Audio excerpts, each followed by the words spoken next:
First and foremost, healthy schools should be a thing to begin with. What the cost is, I couldn't speak on that. The other factor is the majority of the Providence schools are in dire need of renovation, and because we have that bond money that's coming to do that, that should be something that's brought up to the individuals that are going to be responsible for making those changes. But always remember, folks in authority do to us what we allow them to do. So if you believe that our children deserve clean air, then that's what you demand. If not, you'll continue to get what you got right now.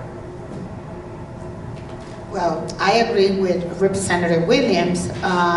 When school was starting this last year, I had the opportunity to visit many of my schools in my district. And unfortunately, what I saw, it was unbelievable.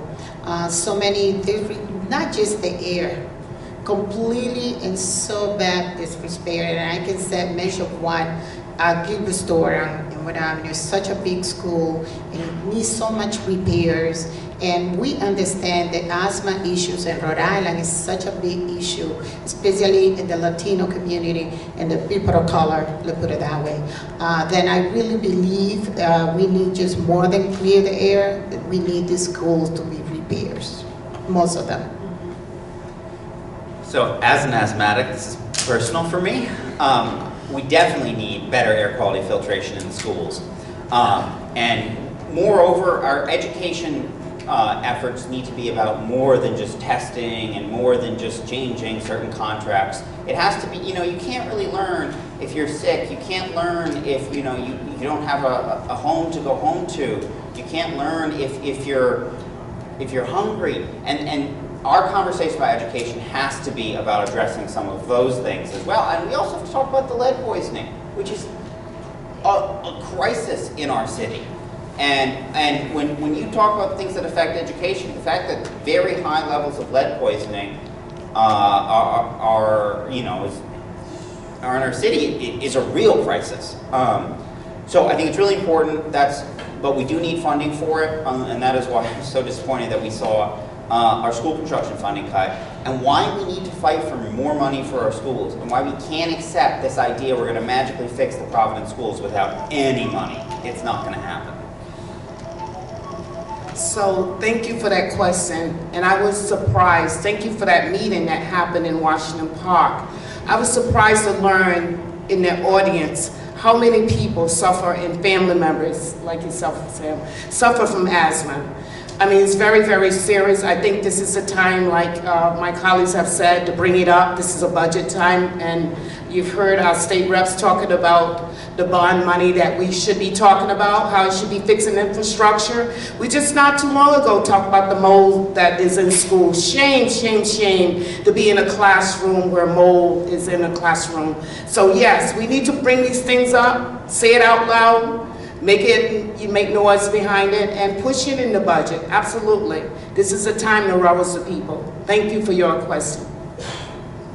Yeah, I agree. It's such a good question because it really gets to the heart of where young people spend a huge part of their lives. And so thinking about one, like, yes, we need to push for money for it. I know that our school buildings, the problems that the school buildings face in school construction are huge, right? And so I saw the plans for HVAC in almost every, back last summer when we were having those community meetings. And just about every school in our immediate neighborhood had some HVAC renovations, but I think it's an ongoing problem. It's such a critical one, and that kind of air filtration system makes a lot of sense. It's an interesting question.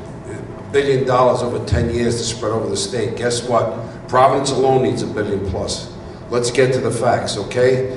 Asbestos, lead, rodent infestation. I mean, we can go on and on. Again, this is about balancing the equities. We want to have smart boards like other parts of the city and other parts of the state. We want to have computers like other parts of the state. So We're in the doldrums, we need to go into the 21st century. You know, we're just about getting into the 20th in some of the schools. So, safe, warm, and dry, no, these should be these should be centers of education where you learn about life, you learn about, you know, various things that will stay with you and affect you for the rest of your life. So, yes, I do support it, but we need to do a lot more. The question is, we've got to get the intestinal fortitude to make the commitment and say that our children are first and foremost. And until we do, most elected officials don't have that. Thank you.